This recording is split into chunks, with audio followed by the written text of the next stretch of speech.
마태복음 이제 오늘 마지막으로 볼 부분이 23장부터 마지막 28장까지예요. 그래서 또 1장부터 22장까지 쭉 한번 저번 주 너무 오래 반복했어요. 해보니까 집에 가서 내가 왜 그랬을까 뭐 이런 원래 항상 가면서 후회할 때 있어요. 왜 이렇게 오늘은 뭐에 꽂혀갖고 그날은 우리 따님이 오셔갖고 제가 꽂혔어요. 그리고 설명을 많이 해줘야 된다니 어떠니 뭐가 부담이 있었던 것 같아요. 이렇게 그냥 넘어갈 수 없다는.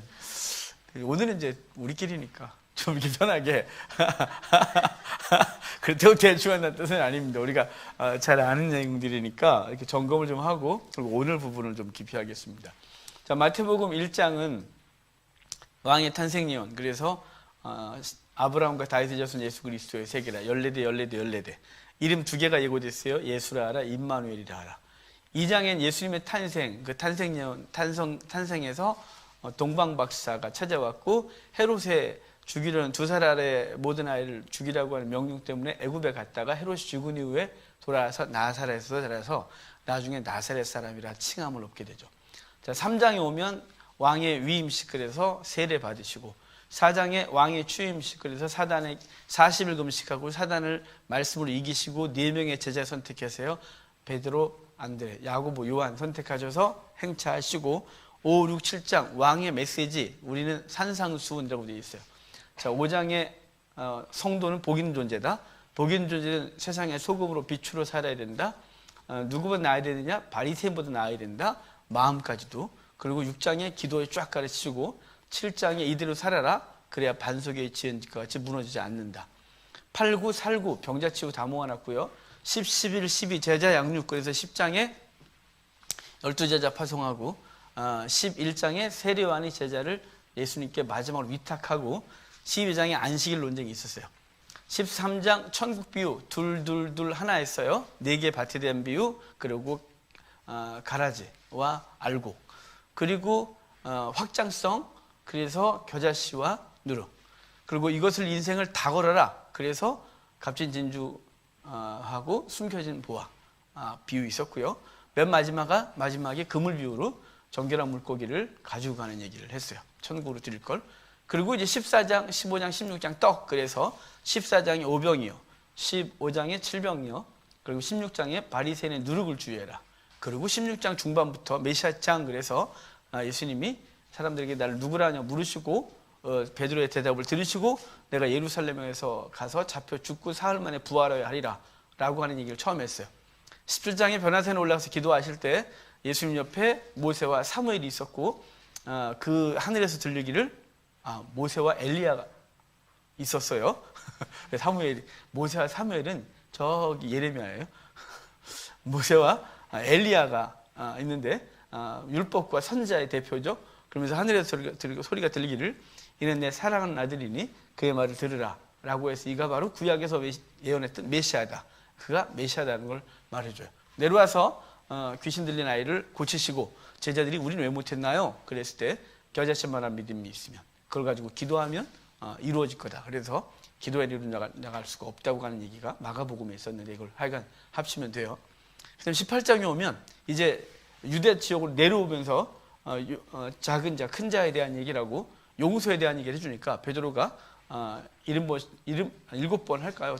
70번씩 7번 그러면서 1만 달란트 빚진 자와 그리고 100데나리 빚진 자의 이야기를 하면서 우리가 형제의 죄에 대하여 무한대로 용서해야 될 그 근거는 우리가 1만 달란트의 빚을 탕감받은 존재다. 도저히 우리의 능력으로는 갚을 방법이 없는 이 은혜를 입은 존재로서 우리 형제의 잘못들을 대하고 용서해야 된다라는 얘기가 18장이에요. 19장 주님께서 그렇게 하셨어요. 19장 이 용서의 은혜는 행위가 아니다. 그래서 부자 청년의 어떻게 하여 영생을 얻으리까 라고 했을 때 그걸 가르쳤고 사람은 할 수 없는데 하나님은 할 수 있다 그러셨어요. 20장에 은혜로 그래서 행위 아니고 은혜로 그래서 포도원 농장 주인의 비유했어요. 그래서 그분은 일을 시키려고 부른 게 아니라 농장에 들여놓기 위하여 부르셨고 그리고 동일하게 새벽 6시에 온 사람이나 오후 5시에 온 사람이 1데나리온을 주면서 내 것을 가지고 내가 준다 라고 말해서 그분의 구원의 은혜를 행위의 근거에서가 아니라 공로의 근거에서가 아니라 그분이 그분의 그 선함에 근거하여 우리에게 구원을 허락하심을 얘기한다 했어요. 21장 입성하시고 22장에 이제 논쟁까지 되는데 21장 입성할 때 나귀 타고 입성하시고 그 다음에 성전 청소하시고 무화과 그 다음날 이제 나오면서 무화과 저주 얘기 있어요. 그리고 예수님이 성전에서 가르치니까 바리새인 그들이 와서 무슨 권세로 이렇게 하느냐라고 했을 때 세례요한의 권세는 어디서부터 왔느냐라고 그들이 대답 못했고 나도 안 해 라고 했고, 그리고 농부 비유예요. 농장 근로자들 비유죠. 그러니까 주인이 포도원을 만들어 놓고 멀리 갔고 그들에게 이제 결실 때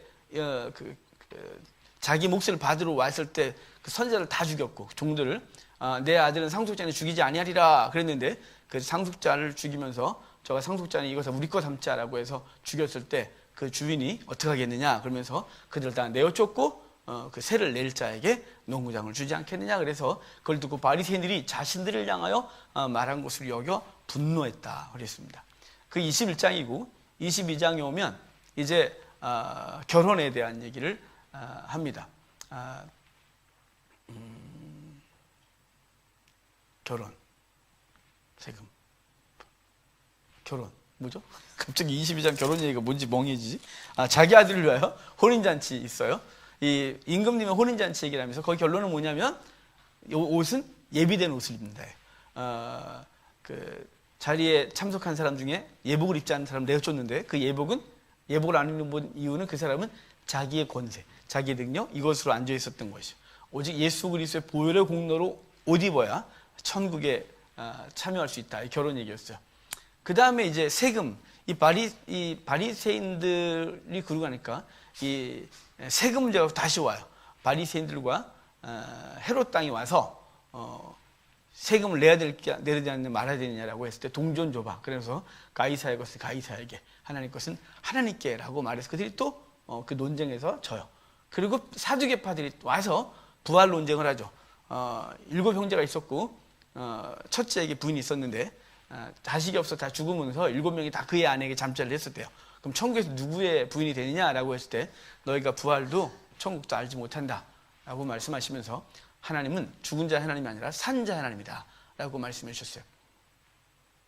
그리고 이제 큰 계명이 무엇이냐라고 물었고, 큰 계명에서 바리새인들이 물으며 가장 큰 계명은 뭐냐라고 할 때 첫째는 하나님, 둘째는 내 이웃을 사랑해라 라고 말할 때 그들이 감탄하고 가요. 그 다음에 이제 그리스도가 이제부터 공격해요. 그러면서 다윗보다 더 크니 라고 말하죠. 자, 라고 이렇게 말을 해놓고 23장부터 오늘 우리가 볼 차례인데, 23장은 이제 그들고 지금 21장부터 22장까지 예수님의 흠을 잡겠다 그러죠. 이 부분이 6월절 절기로 따지면 6월절 어린 양을 이제 목요일 날 밤이 되면 금요일 날 저녁 때까지 양 예비일, 그래서 양을 잡아 먹을 준비를 하고 금요일 해가 지면 먹는다 그랬잖아요. 해가 지면 이제 6월절이니까 이것도 날짜를 헷갈리시면 안 돼요. 그들은 날짜로 하는 것이 요일로 하지 않아요. 근데 우리는 지금 제가 이렇게 말씀드리는 건 우리가 일주일에 예수님 입성부터 해서 부활절까지가 익숙하니까 그 일주일에 이렇게 대입해서 말씀드리는 것이지 그들은 요일과 상관없어요. 날로 따지니까. 하여간 어찌됐거나 우리가 고난주간이라고 하는 부활주일까지 있었던 그 일정으로 하면 금요일 날 밤부터가 해가 떨어지면 6월절 어린 양을 먹는 거고, 목요일 해가 떨어지면 그 다음날 금요일 날 해가 떨어지기 직전까지 양을 잡는 날이에요. 양 예비일. 그래서 그런데 그 전까지, 그 전에 바로 우리가 종료주라는 그날 어린 양을 격리시킨다 그랬죠. 격리시키고 양 예비일 전까지 양의 흠을 찾는 기간이에요. 바로 21장, 22장이 그 예수님이 6월절 어린 양이신데 바리새인, 사두개파, 헤롯 땅 제사장들이 와서 그의 흠을 찾으려고 막 했던 과정이에요. 근데 흠을 찾지 못했어요. 흠을 찾지 못해서 그들이 딱 이제 내려놨는데 그때 주님께서 그들을 향하여 징계하시는 거예요. 이 23장이 화이트 신조 바리새인과 서기관이요 라고 말해요. 그러니까 그 바리새인, 서기관, 사두개파, 대제사장, 율법사 다 포함되는 그들의 위선에 대한 책망을 하고 있는 거예요. 그것을 7가지 화 이렇게 말하거든요. 23장이 이 7가지 화를 말씀하실 때 유대인들은 특별히 바리새인과 서기관들, 율법사들은 곧바로 기억하고 있는 성경이 있어요. 구약에. 바로 이사야서 5장이에요. 이사야서 5장을 그들은 본능적으로 기억해요. 마태는 그래서 이 본문에 대해서 아주 정확하게 기록을 하고 있죠. 자, 이사야서 5장 한번 펴볼래요? 손가락을 거기다 좀 껴놓고 이사야서 5장으로 넘어가 봐요.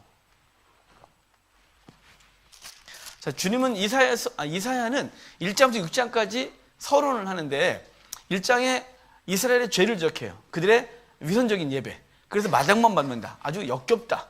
라고 말하고 그분이 심판할 거라고 쭉 얘기를 하다가 5장에 오면 포도원의 노래라는 제목이 있어요. 5장이.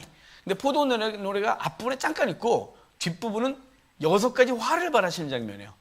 포도원의 노래가 이래요. 자, 지금 포도원의 노래와 아까 우리 논쟁 부분에서 21장 마지막에 농부 비유 있었어요. 한 부자가 포도 농장을 만들고 먼 나라에 가서 이제 때만 되면 품삯을 1년치에 그걸 품삯 아닌데 참 이 말이 안 나오네. 그 말이 자꾸 아까 했는데 품삯이라네. 품삯이 아니고요. 하여간 세 1년치 세를 받으러 종들을 보냈는데 그 종을 때려 죽였잖아요. 계속. 그러다가 아들을 보내면 죽이지 아니하리라. 그랬더니 저는 상속자다. 때려 죽이고 주인이 와서 그럼 어떻게 하겠냐? 세를 낼 자에게 너희들 다 내쫓고 죽여버리고 그리고 세를 낼 자에게 그 농장을 주지 않겠냐? 이렇게 했단 말이에요. 자, 지금 포도원에 대한 얘기를 하고 있는 거예요. 21장에 그래놓고 바리새인이 분노해서 그 다음에 와서 막 그러다가 주님께서 그 논쟁이 끝나고 나서 7가지 화를 발하시는 거예요. 7가지 화. 자, 지금 5장, 이사야서 5장은 지금 이스라엘의 그 영적 타락, 특별히 이스라엘의 지도자들의 부패, 종교의 형식화, 뭐 이런 것들에 대하여 책망을 하고 있었어요. 그러다가 포도원의 노래를 하고 있는 거예요. 하나님께서 포도원을 만들고 울타리를 치고 그 다음에 이렇게 만들었는데 포도가 극상품 포도나무를 심었는데 들포도를 맺었대요. 어떻게 하겠냐 이거. 그래서 울타리를 걷어 먹힘을 있게 하겠다라고 하는 그 포도원을 심판하겠다는 얘기였거든요.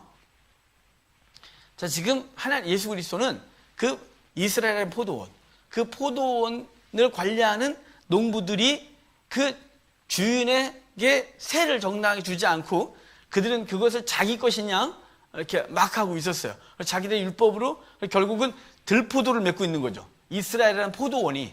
그래서 심판하는 거예요. 이걸 요한복음 15장에선 이렇게 했어요. 주님께서 겟세마네 동산 기도하러 가시면서 요한복음 15장에 포도원에 비유를 하시죠. 아버지는 농부시고 난 참 포도나무. 왜 참 포도나무 그랬냐면 이스라엘이라는 포도나무는 들포도를 맺어서 결국은 망했단 말이에요. 그런데 이스라엘이라는 율법이나 민족이나 나라에 붙어 있어야 그건 다 심판이에요. 어차피 들포도를 맺는 거예요. 극상품 포도나무를 주님이 맨 처음에 심었지만 아브라함을 선택하셔서 그 나라를, 그 민족을 만드시고 이스라엘 나라를 주시고 땅을 허락하시고 그 땅에 복을 주셨지만 그 포도원이 타락하여 들포도를 맺어서 주님께서 심판했단 말이에요. 그 포도는 주님께서 그 포도원을 끊임없이 회복해 보려고 하지만 여전히 이스라엘이라는 포도원은 들포도를 맺고 있는 거예요. 예수님 당시에도 들포도를 맺고 있는 거죠. 그 들포도를 맺는 이스라엘과 대조돼서 난 참 포도나무다 라고 말하는 거예요. 그 포도원을 맡았던 자들이 바리새인, 율법사, 이스라엘 지도자였다면 그 포도원을 가꾸는 자들이 아버지가 농부시다 이렇게 이렇게 대조되고 있는 거예요. 이해가 되세요? 그러면서 너희는 이스라엘은 율법 또는 종교적 어떤 행위에 붙어 있으면 아무것도 없지만 너희는 내게 붙어 있어라. 그러면 절로 가시를 맺겠다라는 게 요한복음에서도 주님께서 잡히시러 가는 그 겟세마네 동산으로 가시다가 지금 한 비유예요. 자, 지금 마태복음도 지금 비슷한 시기죠. 비록 시간이 약간 다르지만 지금 논쟁이 다 끝나고 나서 지금 그들에게 그 포도원에 대한 얘기를 하고 나서 7가지 화를 발하시는데 이 바리새인, 율법사, 서기관 이 사람들은 이 구약에 대해서 아주 능통하단 말이에요. 특별히 화, 화, 화, 화 라고 반복해서 말한 장면이 이사야서 5장인데 이사야서 5장이 왜 화를 발하냐? 바로 앞부분에 포도원의 노래가 있었던 거예요. 너희가 하나님께서 포도원을 만들고 극상품 포도나무를 심었는데 극상품 포도나무를 열매를 기대하지 않았겠어요? 극상품 포도나무를 심었는데 근데 너희가 들포도를 맺었다. 그래서 울타리고도 먹힘을 있게 하겠다라고 하는 얘기를 했단 말이에요. 거기 5장 7절을 보면 이래 또 물은 만군의 여호와의 포도원은 이스라엘 족속이요. 그죠? 포도원은 이스라엘 족속이요. 그가 기뻐하시는 나무는 유다 사람이라 그들에게 정의를 바라셨더니 도리어 포악이요. 그들의 공의를 바라셨더니 도리어 부르짖음이다. 라고 말하면서 8절에 화, 11절에 화, 18절에 화, 20절에 화, 21절 화, 22절 화 이렇게 6번 화를 발해요. 그 화는 전토에 전토를 뭐 밭을 집에 더 늘리고 막 이러면서 끊임없는 그 재물을 늘리는데 정당하게 재물을 버는 거에 대해서 말하는 게 아니라 부당한 것으로 바르지 않은 방법으로 재물을 얻어내는 그들의 화, 하루 종일 술에 취하여 쾌락을 추구하는 것의 화, 그 불의한 것에 대한 화 이런 게 쭉 있는 거예요. 여기 이 화의 메시지를 들었던 이스라엘, 이래서 이스라엘이 망했다는 걸 이 율법에 능통한 사람은 다 알고 있단 말이에요. 이 본문을 마태는 엄청나게 잘 알고 있는 거죠. 마태의 혈통이 뭐라고요? 레위인이라고요. 그래서 마태는 예수님께서 하신 이 말씀은 바리새인들을 향한 7번의 화를 발하시면 마치 이사야서 5장에는 6개의 화를 발하신 것 같은 느낌인 거예요. 왜 마태는 7이라고 하는 완수를 썼을까 싶으면 이사야서에서 6번의 화를 발하고 있다면 이 마태는 이 바리새인과 율법사, 서기관, 그 이스라엘의 지도자들은 완전히 화를 당함. 7이 완전수거든요. 그래서 7번의 화를 기록하고 있다. 이렇게 보여줘요. 그 마태복음에선 바로 이스라엘의 이스라엘의 징계가 있을 것에 대한 얘기는 그래서 그 얘기 끝나자마자 24장에 종말 예가 있는 거예요. 논리가 이해가 되세요? 이사야서 5장에서 이사야서 1장부터 쭉 죄에 대해서 시작하고서 5장에 포도원의 노래 부르고 포도원의 노래는 너희가 공의가 없다, 정의가 없다, 엉망이다. 그래서 내가 7가지 화를 바란다. 너희 망한다 이 말이에요. 그러고 나서 심판이 쭉 연결되는 거예요. 그런데 예수님이 이 땅에 오셔서 맨 마지막에 강력하게 하신 말씀이 포도원의 노래 해놓고 포도원에 대한 얘기를 해놓고 그런데 못 깨달으니까 계속해서 그들이 공격을 계속해오니까 안 되겠다 싶으니까 주님께서 7가지 화를 확 발하셨을 때 마태는 확 꽂힌 거예요. 바리새인들도 분명히 알아들었을 거예요. 이걸 어마어마하게 들었게요. 이 말이 주어지고 나서 어떨까라고 하는 게 24장 종말이에요. 그리고 24장 오면 이제 성전 건물들을 가리켜 나오사 그것이 돌도 하나 남지 않고 망할 거라고 말하고 있는 거예요. 그 선자들을 다 죽였기 때문이죠.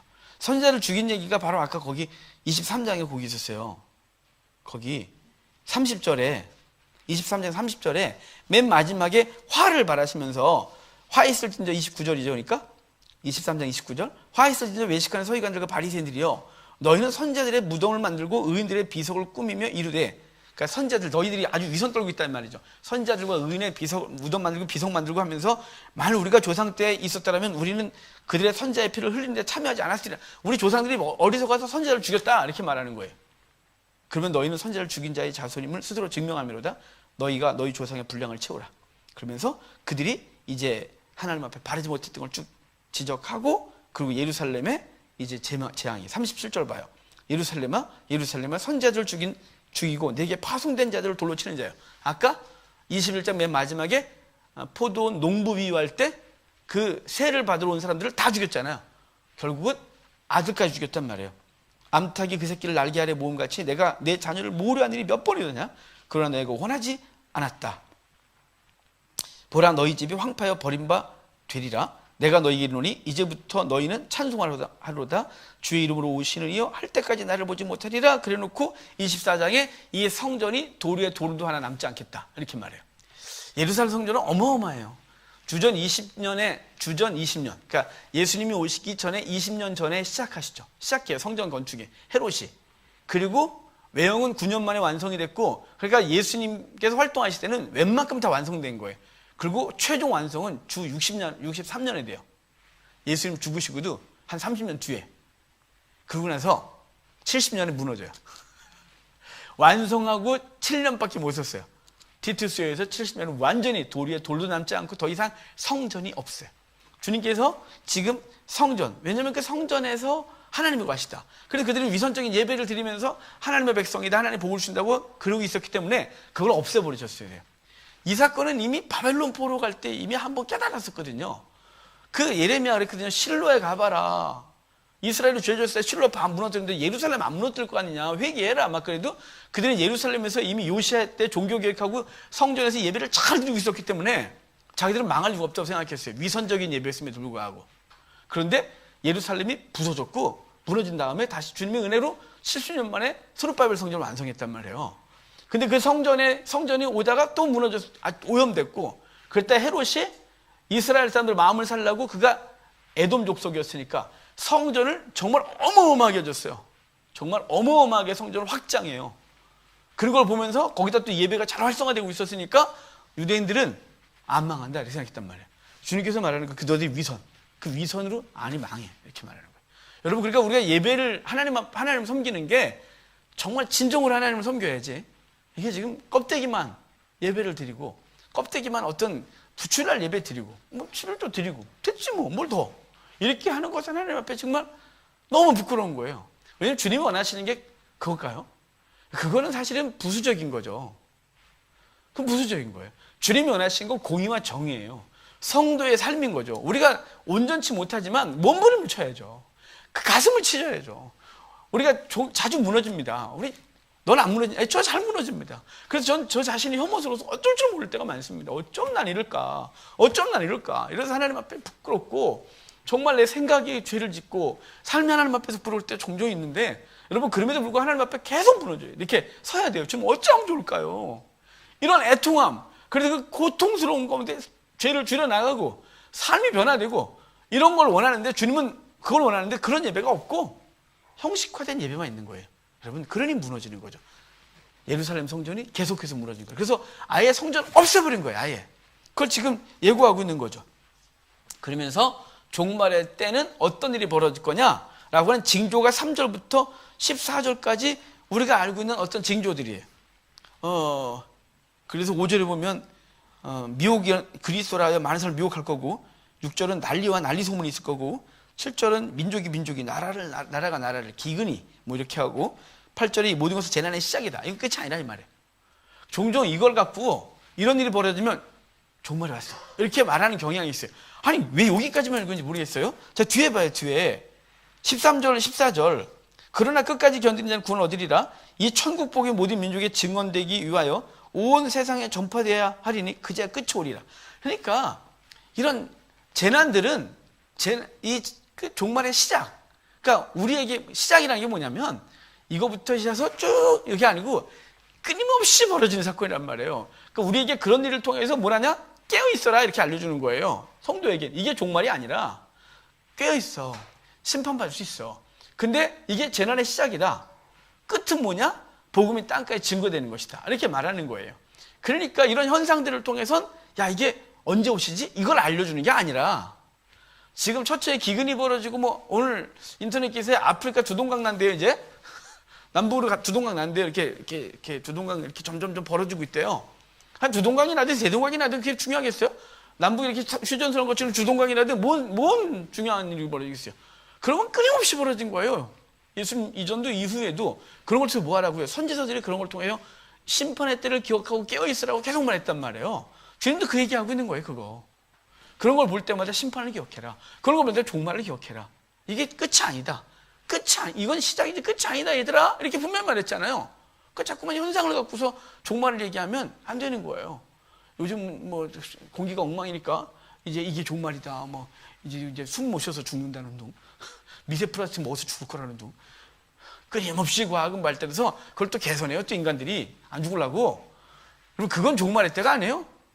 전쟁이요? 2차 대전 때는 왜 안 했어요? 주님 오셨어야지 그때. 어마어마한 세계사에서 엄청난 전쟁이었는데 핵폭탄 터져야 주님 오실까요? 그런 거는 벌어지기도 하고 끊임없이 계속되는 거예요. 그게 아니고 복음의 증거가 땅크에 증거될 때. 그래서 요한계시록에도 그 인 떨어질 때 다섯 번째인 떨어지니까 그 계단 아래에서 성도들의 울부짖음이 있어요. 어느 때까지입니까? 그랬더니 너희들의 동료의 수가 찰 때까지. 너희들의 동료의 수가 찰 때까지인데 그들이 왜 죽냐면 복음 증거하다 죽어요. 그 복음 증거하는 동료들의 수가 찰 때까지란 땅끝까지 복음이 증거될 때까지와 동일하는 거예요. 그럴 때까지. 여기 지금 주님께서는 그러는데 계속해서 그런 일이 벌어질 거라고 얘기를 하는 거죠. 주님이 그 뒤에 이제 또 뭐 여기 있다 저기 있다 뭐 메시아가 여기 오니 저기 오니 뭐 광야에서 나타났다. 이래저래 쫓아다니지 말아요. 종종 이제 메시아에 대한 얘기를 종종 하고요.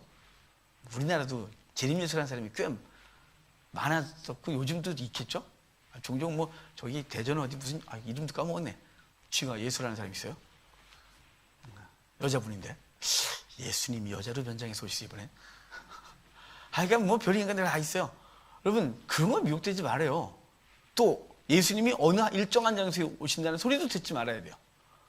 메시아닉 주들이 예수님이 예루살렘에 재림하실 거래요. 왜냐하면 문자 그대로 감람산에서 승천하셨기 때문에 너희가 본 그대로 오리라 라고 했기 때문에 거기 재림할 거래요. 이것도 거짓말이에요. 왜냐하면 오늘 본문에 27절 봐요.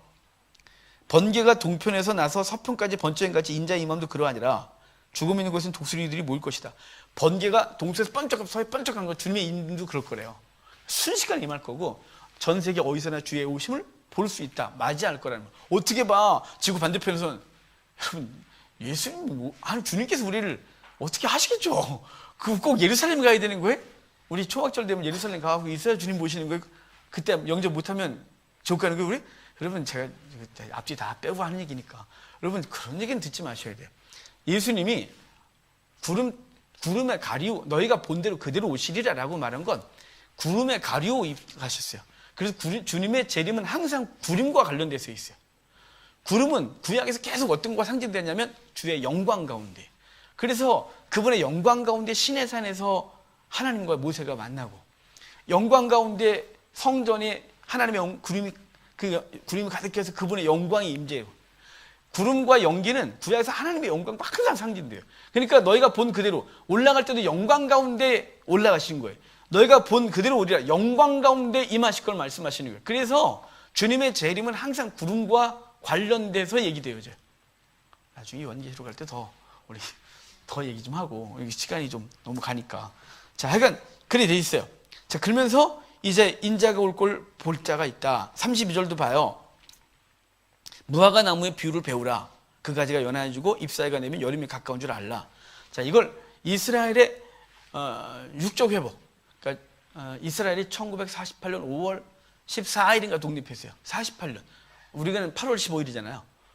그 친구들이 우리보다 한 3개월 정도 빠르죠. 5월 14일. 틀린지 맞는지 모르겠어요. 한 5월로 맞는데 제가 항상 숫자에 무지하기 때문에 하여간 48년 5월 14일로 제가 알고 있는데 워낙 날짜들이 많으니까 그러니까 그때 이스라엘이 독립했어요. 그때를 무화과 나무에 회복했다라고 생각해서 그때를 또 종말이라고 생각했단 말이에요. 주님이 이 육적 이스라엘의 회복은 뭘 전제할까요? 나중에 어느 날인가 그 나라의 복음이 증거되어서 돌아올 날이 있죠. 점점 종말의 시기가 가깝다. 이건 뭐 누구나 인정을 하고 있지만 육적인 것으로 말씀하신 것이 아니라 그 복음이 증거되고 그래서 무화과 나무의 비유를 배우러 그 가지가 연하고 잎사귀가 내면 여름이 가깝다. 이 말은 바로 이스라엘이 복음이 들어가서 그 이스라엘의 교회가 확장되고 성장하면 종말이 가까운 줄 알아 라고 하는 것으로 받아들이는 거예요. 그러니까 이것도 잘못하면 골치 그러는데 아직 때가 안 됐다. 이러면 또 뭐니 쟨 또 이럴 거고 때가 됐다 또 뭐니 또 올 거니까 그럼 그거야. 우리 그때는 아무도 몰라요. 아버지도 몰라요. 여기 36절에 그러잖아요. 아들도 모르고 아버지만 아시느니라. 이건 유대인의 결혼 문화 속에서 분명히 말씀했다 그랬죠. 아들이 결정하는 게 아니라 결혼 날짜를 아버지가 결정하여 아들도 그리고 신부의 집도 통보하고 그날 하는 거예요. 시간은 정해지 않고 날짜는 정해져 있어요. 자, 그러니까 예수님도 모른다 이겠어요. 그러니까 복음이 이스라엘의 몇 프로가 증거되어 오냐? 몰라요. 중요한 건 그분이 원하시는 만큼인 거죠. 선택한 백성들이 주 앞에 돌아오는 것이 완성될 때까지 이 복음이 우리는 그래서 이 복음을 증거하기 위하여 끊임없이 선교사가 나고 목숨을 걸고 중앙아시아를 통과하여 이 그리스도 이스라엘까지 가려고 애쓰잖아요. 또 우리 신학적으로 아주 말들이 아주 애매해서 백투더 예루살렘이냐 또 저한테 또 이렇게 묻는 분이 있을 거예요. 또 복음의 전진이 이렇게 서진하니까 그런 차원에서 얘기하니까 혹여나 또 저한테 신학적 시비를 붙지 않았으면 좋겠어요. 요즘 인터넷이 너무 무서워서 그러니까 가끔 이런 분들이 있어요 저한테. 그럼 제가 얘는 왜 이랬지 나한테? 이 영상에서 왜 이게 붙었지? 그럼 제가 그 영상을 다시 봐요. 왜냐면 이것만 있지 않고 이것도 있으면 뭔가 이러잖아요. 이건 신천지가 이랬나? 왜냐면 지금 선지서들에 이런 게 종종 나와요. 내가 뭐지? 또? 그럼 알았는데 하여간 뭐 이거 있든 저든 상관없는데요. 혹여나 지금 이제 저 사람 신학이 어떤 신학을 꼴통 보수예요. 어찌됐거나 이거 지금 때가 있다 이 말이에요. 그래놓고 이 42절부터 깨어있어라 그러는 거예요. 자, 지금 이제 이 뒤에 25장 세 가지 분리비유가 있잖아요. 이 세 가지 분리비유가 열처녀 비유, 달란트 비유, 그리고 양과 염소 비유예요. 이 세 개의 분리비유는 따로 독립된 게 아니라 24장에서 연결된 얘기예요. 24장에 이 종말 때 쭉 얘기를 하다가 어떤 얘기를 하고 그것을 구체적으로 비유로 설명한 예가 25장인 거예요. 그러니까 이건 24장의 부록이라 이렇게 표현해도 되겠죠. 원래 장절 동그라미가 없는데 장을 나누는데 신학자분께서 이걸 뒤로 따로 나눴어요. 그래서 거기다 동그라미 빵빵빵 찍어놔갖고 이건 따로 해석을 하지만 사실은 이건 24장부터 연결된 얘기인 거예요. 24장부터. 24장 이제 앞부분을 이제 우리가 봤어요. 종말 때 이런 일이 벌어질 거다. 아버지만 아시느니라 깨어 있어라 그랬는데 42절부터 마지막 절까지 읽어가면서 저 체크를 하고 그 체크한 것에 근거해서 25장을 봐야 돼요. 자, 42장 봐요. 42절 봐요. 그러므로 깨어 있으라. 체크하셔야 돼 거기. 깨어 있으라. 어느 날에 너희 주가 임하실는지 너희가 알지 못한다. 너희도 아는 바니 만일 집주인이 도둑이 어느 시각에 올 줄을 알았다면 깨어 있어 그 집을 뚫지 못하였으리라. 그러므로 너희도 준비하고 있으라. 자, 조금만 깨어 있으라. 지금 준비하고 있으라. 생각하지 않을 때 인자가 오리라. 충성되고, 체크하세요. 충성되고 지혜 있는 종이 되어 주인에게 그 집 사람들을 맡아 때를 따라 양식을 나눌 자가 누구냐? 때를 따라 양식을 나눠줄 자 해놓으셔야 돼요. 주인이 올 때 그 종이 이렇게 하는 것을 보면 그 종이 복이 있으리라. 복이 있다. 내가 진실로 너희에게 이르노니 주인이 그 모든 소유를 그에게 맡기리라. 소유를 그에게 맡기겠다. 체크하세요. 만일 그 악한 종이 마음에 생각하길 주인이 더디 오리라 하여 동료들을 때리며 술친구들과 더불어 먹고 마시게 되면 생각하지 않은 날 알지 못하는 시각에 그 종의 주인이 이르러 어비 때리고 외식하는 자가 받을 볼에 처하리니 거기서 슬피 울며 이를 갈리라. 자, 지금 종말에 대한 얘기를 하면서 너희는 깨어 있어라. 준비해라. 충성되라. 때가 되면 주인에게 다 맡길 거다. 만약에 바르지 않았으면 그 주인에게 쫓겨나서 슬피 울며 이를 갈미 있을 거다. 이런 얘기를 했단 말이에요. 자, 그거에 대해서 구체적인 비유가 25장이에요. 25장 첫 번째가 열처녀 비유죠. 저 열처녀 비유에서 찬송 가지고 이런 게 있어요. 기름 준비했나요? 뭐지? 가사가 생각 안 나네. 기름 준비됐나요? 이런 가사가 있는데. 자, 기름 준비래요. 자, 25장 첫 번째 비유에서 우리가 종종 포인트를 잘못 잡아서 기름 준비됐나요? 그래요. 자, 기름 뭐예요? 성령 아니에요? 성령을 내가 준비해요. 성령이 이따가 사라져요. 모르죠, 저희 꼴통 장로교인이니까 우리는 성령이 한번 임하시면 떠나지 않아요. 떠난다는 사람이 있으면 그럴 수 있겠지만 주님은 떠나지 않아요. 자, 그러면 기름 준비 아니에요. 그럼 이게 뭐냐? 기름 떨어져서 못 들어갔잖냐? 자꾸 이렇게 묻겠지만, 자, 지금 그 본문에서 보면요, 이 결혼 잔치는 신랑이 신랑의 아버지가 날짜를 정하면 신랑의 들러리들과 신랑은 마차를 준비해서 신부 집으로 가요. 신부를 모시고 오려고. 근데 가는데 시간을 안 정했단 말이에요. 그냥 해가 지면 하루가 시작이고 다음날 해가 질 때까지가 하루니까 이제 해가 지면 그날이니까 대부분 낮에 잔치 안 하고 밤에 해요. 너무 더우니까 낮에는. 그래서 밤에 잔치를 벌려고 준비를 하는데 신부의 집에서 다 준비하고 있겠죠? 근데 계속 대기할 수는 없잖아요. 그러니까 저기 동네 입구에 한 사람이 나가 있다가 신랑의 들러들이 쭉 오는 걸 보면 저 입구에서 신랑이다! 이렇게 외치는 거예요. 그러면 신부 집에 있던 사람들이 이제 정신이 없어요, 이제. 신랑 맞을 준비해야죠. 그 중에 맨 앞에 여기 오늘 본문에 10명의 신부의 들러리가 있어요. 신랑의 신부의 들러리들은 등에 불이 켜져 있어야 돼요. 등에 불이 꺼져 있으면 우리 마을에서 너는 화정하지 않아. 그렇게 말하는 거예요. 저는 궁금한 게 환영하지 않아. 그러면 결혼을 근데 여자는 원해요. 신랑 그거 어떻게 되지? 그래서 우리 옛날에 주례 서시던 목사님들이요. 주례사에 결혼 다 해놓고 거의 다 해놓고 하객들에게 묻겠다고 이들의 결혼을 반대하시는 분이 있으십니까? 아니 그걸 왜 부르는지 알 수가 없어요. 그럼 옛날에 연인이 나와서 저요 이러면 그러면 취소해요. 이럴 수 없잖아요. 그리고 요즘은 안 묻는데 옛날엔 물었어요. 왜 물었는지 모르겠는데 이게 모든 이거 면세법 벗겨주고 다 유대 결혼 문화에서 이렇게 그 정신들이 왔거든요. 그래서 아마 이 등불 문화가 왔나? 이거 잘 모르겠어요. 지금 혼자 추측하기에 하여간 유대 문화가 그래요. 자 지금 열처녀가 맨 처음에 기름 불 켜놓고 있었어요. 이렇게 금방 올 것 같으니까. 그러다 너무 안 오니까 잣세다. 졸며 잘세. 여기 어디 있냐면요. 여기 졸며 잘세 어디 있어요? 5절에 신랑이 더디움으로 다 졸며 잘세. 다. 아니 5명은 깨어 있었고 5명은 잔 게 아니라 다 졸며 잔 거예요. 이렇게 꾸벅꾸벅. 근데 신랑이다 그러니까 깜짝 놀라 벌떡 깼는데 5명은 기름이 부족한 거죠. 이거 기다리다가 이거 신랑이 만약에 신랑이 왔는데 까물까물해서 더 꺼지면 큰일 나는 거예요. 그래서 여기 5명이 약간 여유가 있으니까 그저 빌려줘 그랬더니 이러다가 우리 다 환영 못해. 그러니까 빨리 구해와. 그 사이에 들어왔대요. 자 지금 5명은 기름 준비 못한 게 아니라 기름이 떨어질까 걱정된 거예요. 불이 꺼질까 걱정된 거란 말이에요. 아직 불 켜져 있어요. 그런데 결론이 뭐냐면 이 13절 봐요. 13절 그런데 깨어있으라 너희는 그날과 그때를 알지 못하니라. 자, 이 10처녀 비유의 결론이 뭐냐면 깨어있으라예요. 깨어있으라. 다 자고 있었으니까 당황스러운 일이 벌어진 거야 얘들아. 그래서 데살로니가 전서에선 너희 예수님이 오심이 5장에 도둑같이 임한대요. 2절에 5장 2절에. 근데 5장 4절에 너희에게는 도둑같이 임하지 못한대요. 왜냐하면 깨어서 기다리고 있기 때문이죠. 자 지금 10명이 다 졸며 자고 있었기 때문에 깜짝 놀라고 난리가 난 거예요.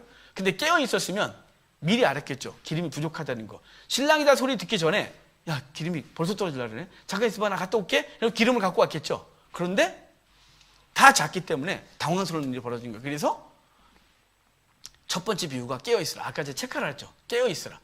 깨어있으라의 비유가 열처녀예요. 그 다음에 달란트 비유죠. 5개, 2개, 하나. 이게 다 아니까 넘어갈게요.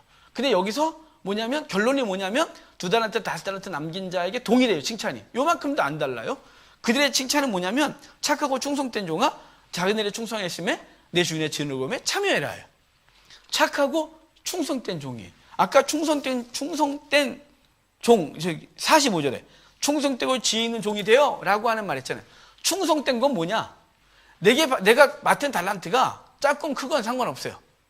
왜 한 달란트는 쫓겨난 줄 알아요? 묻어놨기 때문에? 묻어놓은 것보다 더 나쁜 게 있어요. 걔 말투. 걔가 이래요. 당신은 악한 사람이라 당신은 흩어지지 않은 것을 모으고 심지 않아서 거두는 걸 내가 알아서 내가 땅에 묻어뒀다가 갖고 왔으니 네 거 가져.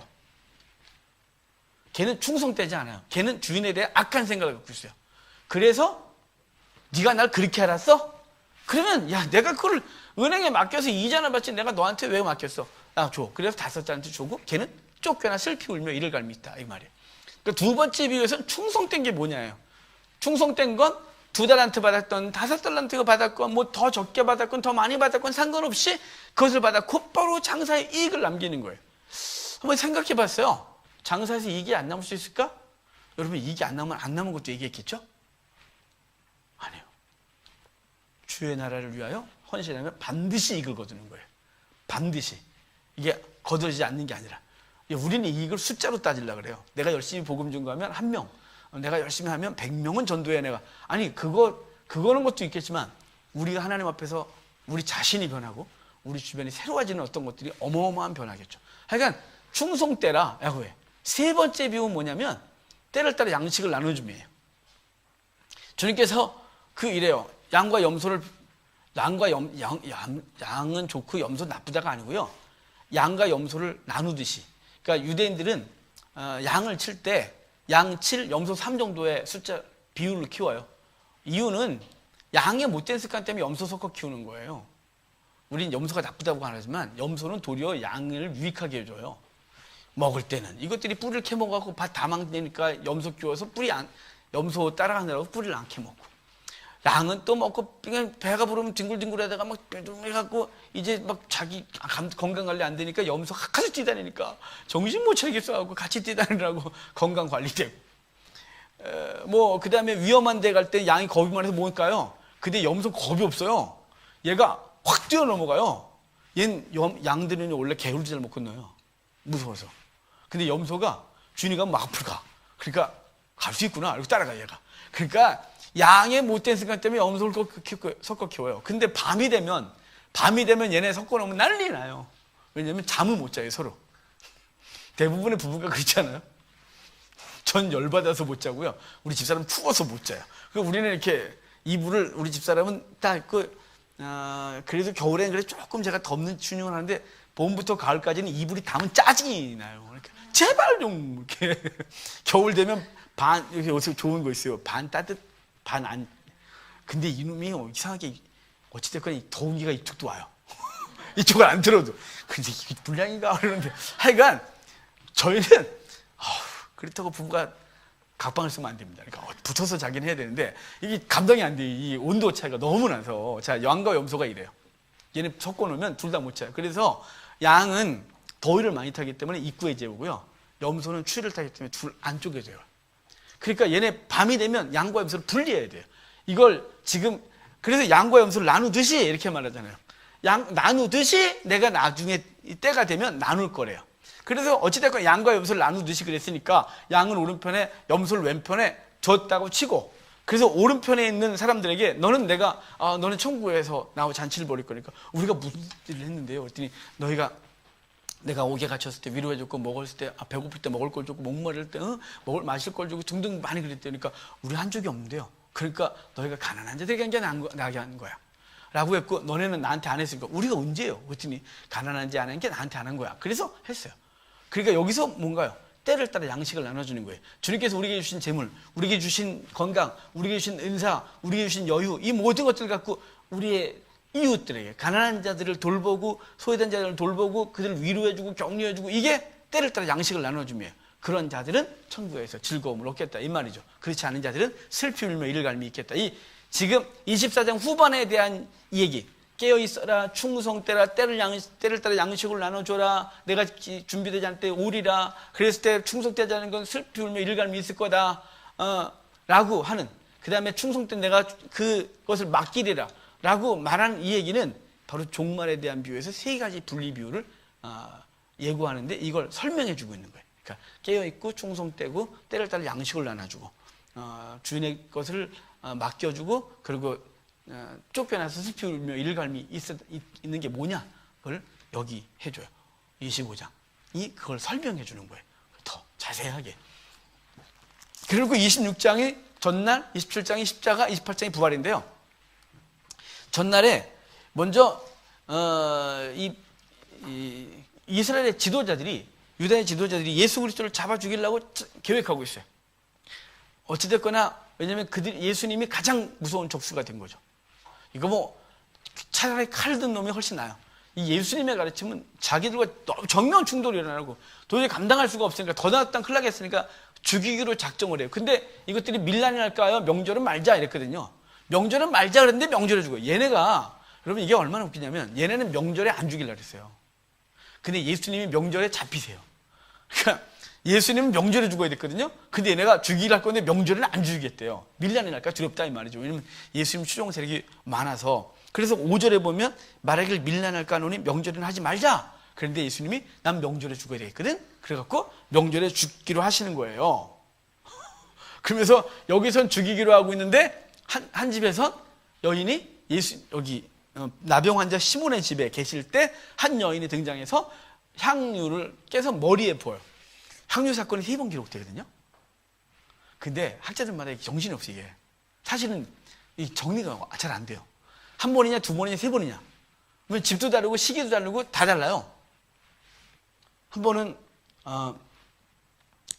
바리새인의 집에, 한 번은 베다니 시몬의 집에, 한 번은 문둥이 집에. 여기 바리새인의 집에 있을 땐 저기 아예 기간이 다르고, 여기 본문은 이틀 잡히시기 전이네요. 잡히시기 전.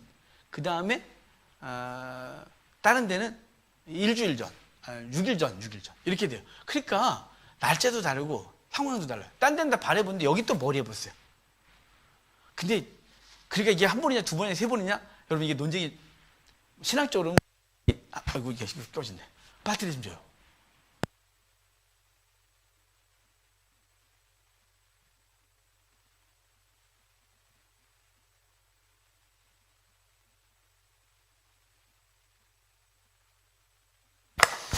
이게 신학자들에게 중요할 수 있겠지만 한 번에서 두 번에서 세 번이거든요. 결과는 똑같아요. 그들이 그 예수님의 은혜에 감사해서 향유를 갖다 부어요. 이 향유, 이게 옥합 한 병이라는데 이 나디 향이에요. 나디 향. 이 나디 향이 얼마나 비싸냐면요. 옥합이 나드 한 옥합 그러면 옥합의 크기가 우리 지금 생수병 하나 있죠. 500ml. 그 정도가 나드 한 옥합이에요. 그 정도의 향수인데 그게 얼마나 비싸냐면 1년치 노동자 품삯으로 해요. 그러니까 365일을 일해야 버는 거예요. 하루에 10만 원 일당 잡고 그럼 3,650만 원이겠죠. 그러니까 3천만 원이 넘는 거 이거 하나. 왜 이렇게 비싸냐면 그 나드 향을 뽑으려면 히말라야 저 꼭대기에 그 산지에 사는 풀이 있는데 그 뿌리를 채취해서 끓이고 그 액을 뽑아내는데 이게 똑 떨어지는 것 같고 모은 게 나드 향이에요. 향이 좋다는데 못 맡아봤어요. 지금도 비싼 거 보죠. 전 나드 향이 어떤지 모르겠어요. 이집트 가서 제가 향수집에 가서 웬만한 향수를 다 사갖고 제가 사갖고 와서 다 맡아봤는데 그거 나드 향이라는 걸 어떻게 생긴지 모르겠어요. 하여간 그거는 밀봉에 있다가 시집 가서 쓰는 거예요. 시집 가서 딱 봉인 돼 있어요. 밀봉 딱 돼서 있다가 시집 가서 처음으로 깨는 거예요. 남편을 해서 평생 쓰는 거예요. 대부분은 이 처녀 입장에서 시집 가서. 또 부잣집이야. 뭐 사람들이 씻질 않아요. 물이 흐르질 않으니까. 그럼 하루 종일 흘리다가 딱 오면 냄새가 탁 나겠죠? 그래서 향수를 머리에다가 이렇게 한 방울 똑 잡혀요. 손님이 오면 그 한 방울 똑. 그럼 온 집안에 나디 향이 퍼지면서 또 누구 또 그러더라고. 그 땀 냄새하고 향수가 섞이면 더 죽을 것 같았대요. 근데 어쩐지 모르겠지만 그래요. 그래서 이제 손님에게 대한 예의. 이걸 500ml니까 그냥 정말 굉장히 오래 쓰는 거죠. 그 여인은 예수님께 인생을 다 드린 거예요. 그 귀한 걸 남편에게 쓰고 그 귀한 손님에게 한 방울씩 쓰는 걸 아예 깨서 여기 본문에 머리에 붓고 딴 데는 다리에 붓고 그 머리털을 풀어 그분의 발을. 여러분 이 머리털을 푼다는 게 또 여자니까 얼마나 지금 난리 났어요. 고대 때 왔으면 여러분들이 지금 죽을 수도 있어요. 왜냐면 다 품에 젖잖아요. 이렇게. 이 머리털은 굉장히 성적이라서 고대 때는 그 여인이 머리털을 가리고 가리지 않은 상태에서 이렇게 말이 없고 그러죠. 가리지 않은 상태에서 외간 남자를 만났다. 그러면 정당한 이혼감이었어요. 만약에 저희 집사람이 땡동 그랬는데 땡빼요 그랬는데 우리 저희 집사람이 그걸 안 뒤집어 쓰고 네 그러고 나섰다. 그러면 제가 그걸 봤다. 이혼! 그럼 이혼이에요. 정당한 이혼감이에요. 정당한 이혼감. 그 정도로 이 머리털은 그 고대 때 예수님 특별히 더 강화돼서 굉장히 심각했어요. 그래서 여기다 이렇게 흰 볼을 그리고 그 두꺼움 또 하여간 이렇게 해서 완전히 가렸어요. 완전히. 근데 이렇게 드러낸 여인들은 창녀인 거예요. 그래서 머리털을 풀고 손님을 맞고 이랬단 말이에요. 그러니까 창녀들이 그러는 거예요. 그래서 그걸 그러고 나왔다가는 맞아 죽는 거예요. 이 여인이 어디 이러고 돌아다니게 이러고. 그러니까 지금 예수님께 향유를 드리고 머리털을 풀어 그의 발을 씻기고 막 이런 모든 장면은 그 여인의 모든 걸 다 드린 거예요. 그 주님께서 근데 그 옆에 사람들 그러잖아요. 와 그걸 팔아? 그거 팔아고 가난한 자는 나눠줬으면 저희 3천만 원 넘잖아요. 그게 와 막 이래. 근데 가룟자가 도둑이라서 그 소리 했고 제자들도 거기다 또 맞장구도 치고 말해요. 예수님은 냅둬라. 그가 내 장사를 예비한다. 그래서 지금 26장 시작하자마자 이스라엘의 지도자들은 예수님을 잡아 죽일 꼴 생각을 하면서 명절에는 피하자. 밀란할까 두렵다. 그랬고 그 한쪽에선 예수님께 자신의 모든 것들을 내어드려 그분을 섬기고 그분의 죽음을 예고하는 이런 일이 벌어지고 있는 거예요. 그리고 14절부터 가룟 유다가 예수님을 팔죠. 은 30에. 은 30에 파는 건 이건 이미 구약에서 계속 예고가 됐어요. 요셉이 은 20에 팔리죠. 은 20인데 왜 은 30이냐? 요셉이 팔릴 때가 17살이에요. 미성년자이기 때문에 미성년자 노예는 은 20이에요. 성인 노예는 은 30이에요. 그러니까 은 30이에요. 호세아서에서 고멜을 사올 때 은 30이에요. 3장에. 돈으로 은 30 주고 그리고 보리 한 호멜 반 그러는데 그 값이 은 15개예요. 그러니까 한 호멜 반과 은 15. 이건 은 30으로 샀다요. 스가랴서에 보면 스가랴서 11장에 선한 목자 비유, 악한 목자 비유가 있어요. 근데 선한 목자로서 일을 감당하다가 한 달 치고 나 못해 먹겠다 야. 그만해. 근데 이랬으니까 일당 줘. 그랬더니 양들이 은 30을 달아줘요. 바로 예수 그리스도의 죽으심을 예고하는 거죠. 가룟 유다가 예수님을 팔아요. 근데 팔게. 그랬더니 은 30을 주는 거죠. 그리고 은 30을 받아 들고 이제 받기로 하고 그리고 예수님께 와서 이제 그 최후의 만찬을 하는 장면이 그거예요. 그러니까 만찬을 하고 주님께서 하시면서 나를 팔 자가 있다. 누구예요? 나와 함께 그래서 손을 얻는 자니라. 이 얘기는 우리 그림 그려가면서 하니까 우리 다니엘서 할 때 많이 했으니까 에스더서 할 때 그 장면에 그냥 이렇게 해서 이렇게 어쩔 수 없이 한 그릇에 손을 넣는 자가 몇 명 있다고. 자, 손을 넣는 자들아. 왜냐면 가룟 유다가 바로 예수님 등편에 앉아갖고 등에 예수님 바로 등 뒤가 가룟 유다예요. 예수님 앞이 요한이고 유대 6월절 예식법에 그리고 그들은 누워서 6월절은 반드시 누워 먹어야 돼요. 왜냐면 노예가 아니다. 출애굽할 때는요 뛰고 급하게 먹었어요. 도망갈 준비하면서. 근데 6월절 이후에 우리는 이 노예가 아니라 자유민이다. 그래서 6월절 만찬은 반드시 누워 먹는 거예요. 그래서 우리는 귀족이다 이렇게 그거 하여간 어찌됐거나 그러면서 이렇게 요한이 앞에 그래서 요한이 이렇게 머리를 가슴에 묶고 있었다는 건 밥 먹다 이렇게 머리 된 게 아니라 이렇게 자연스럽게 이렇게 누워서 먹다 보니까 음식이 있고 이렇게 돼 있어요. 여기 만찬을 주최하는 최연장자가 바로 뒤 가룟 유다였어요. 돈꾀를 맡은 자. 그리고 막내 여기 베드로는 저쪽에 이렇게 있어요. 하여간 어찌됐거나 그런 상황에서 지금 팔아요. 팔고 그 베드로의 3번 부인할 걸 예언하죠. 그러니까 베드로가 내가 다 이래도 난 안 해요. 제자들도 우리도 안 할 거거든. 막 이렇게 하면서 이제 예수님을 파는 장면이 있습니다. 팔 거를 예고해요. 그리고 예수님이 겟세마네 동산에 기도를 하시죠. 겟세마네 동산의 기도에서 예수님이 할 수만 있거든 이 잔을 내게서 옮기시옵소서라고 하는 건 육체의 죽음을 두려워한 게 아니다. 인류의 모든 죄를 뒤집어 쓰는 순간 아버지와 단절되는 걸 두려워한 것이다 그랬죠. 그래서 이제 3번 기도하고 아버지께서 그걸 작정하셨기 때문에 기꺼이 받아들고 이제 일어나자라고 해서 이제 예수님이 잡히시는 장면이에요. 그게 잡히시고 베드로가 말고의 귀를 자르는 장면이 있고 그럴 때 예수님께서 내가 12군단 되는 영을 불러서 할 줄 모르느냐 내가 할 수 있는 거 모르느냐라고 하면서 안 하시고 기꺼이 당신은 죽으시러 오셨기 때문에 천사들을 동하여 그것들을 다 썰어버릴 수 있지만 그분은 기꺼이 안 하고 죽으러 가시는 얘기를 하고 있는 거예요. 자, 쭉 넘어가서 베드로의 부인이 있고요. 27장 오면 이제 빌라도에게 넘김을 받고 그리고 가룟 유다가 후회해요. 그때. 근데 가룟 유다가 후회해서 내가 실수했다. 나 돈 돌려줄게. 그러니까 내가 안 받아. 그러니까 가룟 유다가 확 성전을 던져버려요. 그러니까 그들이 이건 더러운 돈이니까 성전고에 두면 안 돼요. 그래서 다 걷어다가 토기장에 밭을 사서 나그네 묘지로 삼았다. 이런 장면이 있어요. 자, 이 장면도 스가랴서를 그대로 예언해요. 그걸 성취하는 거예요. 스가랴서 11장에 아까 은 30을 달아줬다 그랬잖아요. 그러니까 주님께서 이렇게 말해요. 스가랴에게. 너 갖지 마. 너 성전에 가서 토기장에게 주래요. 그래서 토기장에게 은 30을 주는 장면이 있어요. 스가랴서 11장에. 바로 이것을 예언을 성취하는 거죠. 그들이 대제사장이 그걸 성취하고 싶어서 한 게 아니에요. 애들이. 지도 모르게 그거 야, 이 더러운 돈 이거 야, 너 가져가.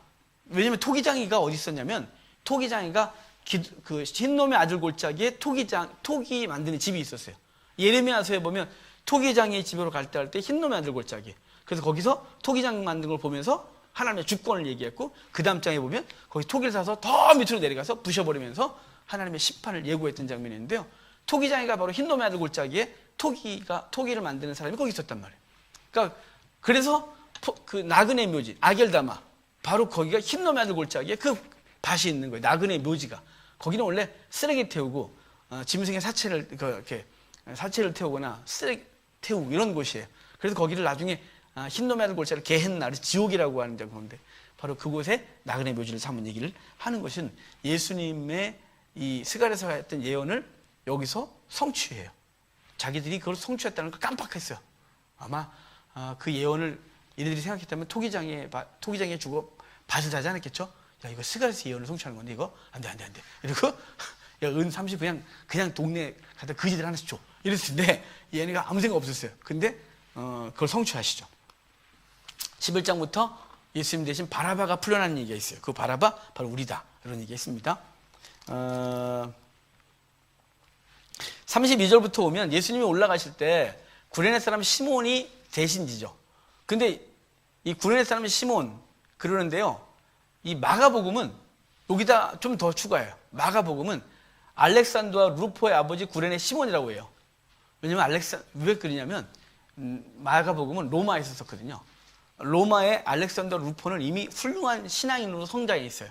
그래서 마가가 복음서를 쓸 때 예수님에 대한 얘기를 해야 되는데 그 증인이 바로 옆에 있는 거죠. 만약 우리 교회 알렉산더 루포 장로님이 계세요.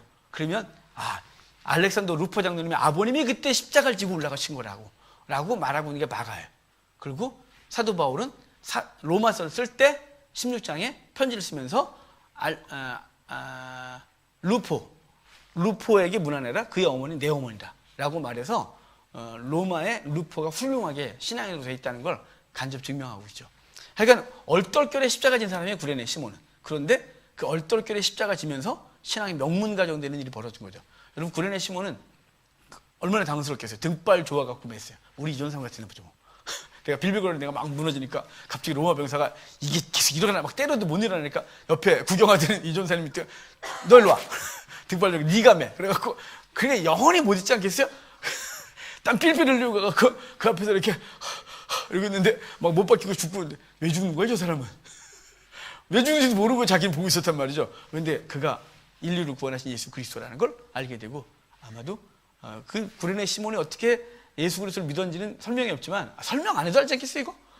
그리고 나서 그 집안은 훌륭한 믿음의 사람이 됐다는 걸 마가가 증명하고 있어요. 사도 바울도 로마의 편지를 쓰면서 그 편지에서 이렇게 얘기를 하고 있고 하여간 죄패가 유대인의 왕이다라고 하고 46절에요. 가상 7원 중에 하나가 나와요. 엘리 라마 사박다니. 예수님이 십자가에서 하신 말씀이거든요.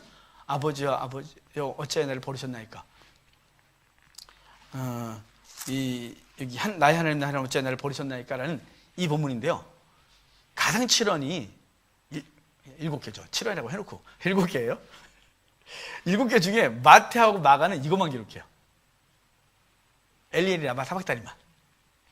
누가가 3개, 요한이 3개 기록해요. 누가와 요한은 뭔가 달라요. 그 관심사가 있는 것 같아요. 지금 마태는 엘리 라마 사박다니를 기록한 건 마태와 마가가 이걸 기록한 정통 유대인으로서 예수 그리스도가 왜 십자가 지고 있는지를, 예수님이 겟세마네 동산에서 무엇을 했는지를 말하고 있는 거예요. 겟세마네 동산에서 할 수 있거든 이 잔을 내게서 옮기시옵소서라고 하는 이 잔은 죄의 잔이에요. 인류의 죄를 다 뒤집어 쓰는 거예요. 그러는 순간 아버지와 단절되어져요. 한 번도 성부와 단절된 적이 없는 성자는 이 고통스러운 시간을 지나야 되는 거예요. 아버지의 외면, 아버지의 그 죄를 보는 저주스러운 눈빛을 봐야 되는 거죠. 그래서 예수님은 왜 죽었냐? 우리의 죄 때문에 죽었다라는 거에서 그 순간 우리가 버림받은 걸 대신하여 예수님이 버림받았다. 그래서 나의 하나님 나의 하나님 어찌 나를 버리셨나이까? 라는 구절을 쓰고 있어요. 우리의 죄를 짊어지신 예수 그리스도의 죄 때문에. 누가는 굉장히 긍휼이 많아요. 그래서 누가는 직접 예수님께 배우거나 본 적은 없지만 사도들과 그 다음에 조사하면서 몇 가지를 성경에 기록을 하는데 먼저는 예수님의 긍휼이에요. 예수님이 십자가 달리실 때 그 앞에서 조롱하고 있는 군사들을 향하여 주님께서 그러셨어요. 아버지요, 저들이 자기가 지금 무슨 일을 하는지 알지 못합니다. 저들의 죄를 용서해 주십시오 라고 했고, 십자가 졌을 때 한쪽 강도가 막 비난하죠. 그때 한쪽 강도가 왜 그러냐 넌, 우린 당연히 죄니까 마땅히 죽을 만하지만 이분은 죄가 없다. 그래서 당신의 나라에 임할 때 나를 기억하소서. 그랬더니 예수님이 너는 나와 함께 오늘 낙원에 이르리라. 이 말이 누가복음에 있어요. 자, 지금 죄인들을 향하여 용서하시는 것, 같이 십자가 달려있는 그 죄인을 향하여 네가 나와 함께 낙원에 이르리라 라는 말씀을 하세요. 그리고 아버지여, 내 영혼을 아버지의 손에 부탁하나이다 라는 이 얘기로 끝나요. 요한복음은요 3개의 기록하겠죠. 요한복음은 먼저 요한이 덤태기 쓴 얘기 하나 있어요. 십자가 빗다가 어머니 아들입니다, 아들아 어머니다. 그래서 모자지간이 맺어져요. 그러니까 요한이 마리아를 자신이 평생 모시고 다니는 계기가 돼요. 그리고 두 번째가 목마르다라는 걸 주님 요한은 기록해요. 왜 목마르다는 걸 기록했냐면 그때 먹은 게 해웅에 적신 신포도주인데요, 이 해웅은 로마 사람들이 군사들이 항상 갖고 다니는 똥닦기라 그랬잖아요. 휴대용 똥닦기예요. 이 똥닦기를 갖고서 신포도주를 딱 찍어 먹였을 때 주님께서 드세요, 그걸. 근데 십자가 지시기 전에, 못 박기 전에 로마 군병들이 그 고통을 감해 주려고 먼저 먹인 게 있어요. 모든 죄수에게 먹여요. 자비의 근거에서. 그 모략탄 포도주. 그러는데 사실 모략은 너무 비싸기 때문에 쓸개탄 포도주. 그 쓸개탄 걸 먹으면 마취 효과가 있나 봐요. 그래서 고통을 좀 적게 주는데 그걸 절대로 거부하셨어요. 왜냐하면 주님께서 우리의 죄를 짊어지고 죽으시는 그것에 이게 마취 상태에서 정신없이 당하지 않으시고 기꺼이 우리의 모든 죄, 저와 여러분의 그 더럽고 추한 걸 딱 기억하시면서 우리 한 사람 한 사람을 기억하시는 그것으로 못을 박이시고, 맨 마지막에 요한은 이걸 받아 마시는 얘기를 하는 건 바로 치욕을 당하시는 거예요. 우리가 당할 치욕이고, 여러분 누군가가 여러분에게 나 목말라 그랬더니 똥닦기를 갖다가 찍어 먹어 이러면 먹겠어요? 니 날 뭘로 보고. 우리가 당할 치욕과 수치를 그분이 기꺼이 받아드세요. 그거는 받아드시고 맨 마지막에 다 이루었다. 요한은 우리 6월절 어린 양으로 시작해서 그 6월절 어린 양이 우리의 대속을 완성했다라는 것으로 끝나요. 그러니까 마태, 마가, 누가, 요한이 예수님의 십자가상에서 7마디 한 것을 그 나름대로 7을 다 쓰지 않고 그들이 갖고 있는 관심사, 누가는 가난한 자들을 위하여 오신, 낮고 천한 자고 소외된 사람들을 위해 오신 주님이 그 죽음 앞에서도 죄인들을 용서하시고 죄인과 함께 낙원에 이르시고 아버지여 우리 아버지 손 내 영혼을 부탁하나이다 이러고 있고, 요한은 6월절 어린 양으로 오신 예수 그리스도가 그 치욕을 다 짊어지시고 죄를 다 뒤집어 쓰시고 그리고 죽으심으로 다 이루었다라는 얘기를 하고, 마태와 마가는 죄를 뒤집어 쓰고 그분이 버림받은 얘기, 나는 어째 날 버리셨나이까 라는 얘기를 마태가 기록하고 마가가 기록해요. 자, 그러면서 그 죽음 앞에서 이제 12시가 됐을 때 해가 어두워지고 휘장이 위로부터 아래 갈라져서 예수 그리스도의 히브리서에서는 휘장 곧 그의 육체, 그래서 그 육체를 통해 아버지께 나아가면 어떻게 된 걸 얘기를 하는데, 마태가 그걸 쫙 찌는. 왜 마태가 이걸 기록할까요? 바로 율법이 익숙한 거죠. 구약의 사람들은 제사제도에서 대제사장이 휘장을 전에 1년에 한 번 피를 갖고 들어갔는데, 예수 그리스도가 우리를 죽으심으로 휘장이 찢어져서 이제는 누구나 그리스도의 보혈의 공로에 의지하여 들어갈 수 있다고 하는 걸, 이 열린 휘장인 거죠. 지성소가 열린 걸 얘기를 해주면서 이제 그걸 보고 백부장이 그는 진실로 하나님의 아들이었다라는 고백을 하고 주님이 죽으세요. 그리고 이제 무덤에 장사 지내고 그리고 군사들이 지키고 임봉했지만 예수 그리스도가 부활하시고 난 이후에 28장에 이제 부활하시고서 제자들에게 마지막 사명 주는 게 28장 16절부터 20절이죠. 그래서 우리에게 땅가에 나가 복음을 증거하라고, 내가 너희와 함께 하겠다고, 하나님 아버지께서 내게 하늘과 땅의 권세를 다 줬고 내가 너희와 함께 하겠다, 너희 나가 복음을 증거하고 지키게 하라고 얘기를 해주는 얘기가 28장이에요. 그러니까 마태복음은 이렇게 끝나는 거예요. 처음부터 끝까지 한 번만 싹 하고 끝날게요.